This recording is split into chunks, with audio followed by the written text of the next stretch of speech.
बात करते हैं एक ऐसी बॉलीवुड एक्ट्रेस की जो आज की तारीख में सोशल मीडिया पर सबसे ज्यादा चर्चित है। नाम है तमन्ना भाटिया। वैसे ये नाम आपने पहले भी कई बार सुना होगा, कभी फिल्म में रोल को लेकर, कभी आइटम सॉन्ग को लेकर, लेकिन इस बार इनकी चर्चा हो रही है 6 करोड़ 20 लाख रुपए वाले एक कॉन्ट्रैक्ट को लेकर। मामला कर्नाटक से जुड़ा है, इसलिए इस चर्चा में सवाल भी है, राज्य सरकार का जवाब भी है और क्षेत्रवाद वाले एंगल से बहस भी है। पहले पूरी कहानी आइए आपको बताते हैं, उसके बाद हर पहलू पर चर्चा भी करेंगे। एक्ट्रेस तमन्ना भाटिया को 2 वर्ष के लिए मैसूर सैंडल सोप की ब्रांड एम्बेसडर बनाया गया है। 22 मई को यानी कल कर्नाटक सरकार की तरफ से एक नोटिफिकेशन जारी कर इसकी जानकारी दी गई। नोटिफिकेशन में इसका जिक्र है कि तमन्ना भाटिया 2 वर्ष तक मैसूर सैंडल सोप की ब्रांड एम्बेसडर रहेंगी। ये भी लिखा गया है कि इसके लिए उन्हें 6 करोड़ 20 लाख रुपए की रकम दी जाएगी। कर्नाटक सरकार के इस फैसले के बाद सोशल मीडिया पर सवालों की बौछार है।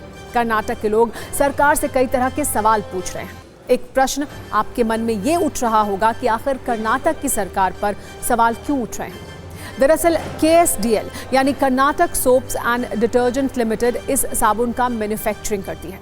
ये साबुन कर्नाटक में सांस्कृतिक महत्व रखता है, इसलिए कन्नड़ वाले सवाल सरकार से पूछे जा रहे हैं। ये सवाल पूछा जा रहा है कि कई कन्नड़ अभिनेत्रियां हैं, फिर किसी बाहरी व्यक्ति को क्यों चुना गया। रश्मिका मंदाना का नाम लेकर ये पूछा गया कि कई कन्नड़ अभिनेत्रियां थीं, फिर भी तमन्ना भाटिया को ये कॉन्ट्रैक्ट क्यों दिया गया। सिर्फ कन्नड़ एक्ट्रेस को इस ब्रांड को प्रेजेंट करने का अवसर दिया जाना चाहिए था। पिछले कई घंटों से सोशल मीडिया पर ऐसे सवाल पूछे जा रहे हैं। इस पर कर्नाटक सरकार ने जवाब भी दिया है। कर्नाटक सरकार में मंत्री MB पाटिल ने सोशल मीडिया पर इसका जवाब दिया और ये भी बताया कि इसके लिए तमन्ना भाटिया को ही क्यों चुना गया है। ये लिखा कि कन्नड़ फिल्म उद्योग के प्रति गहरा सम्मान और आदर है। कुछ कन्नड़ फिल्में तो बॉलीवुड फिल्मों को भी टक्कर दे रही हैं।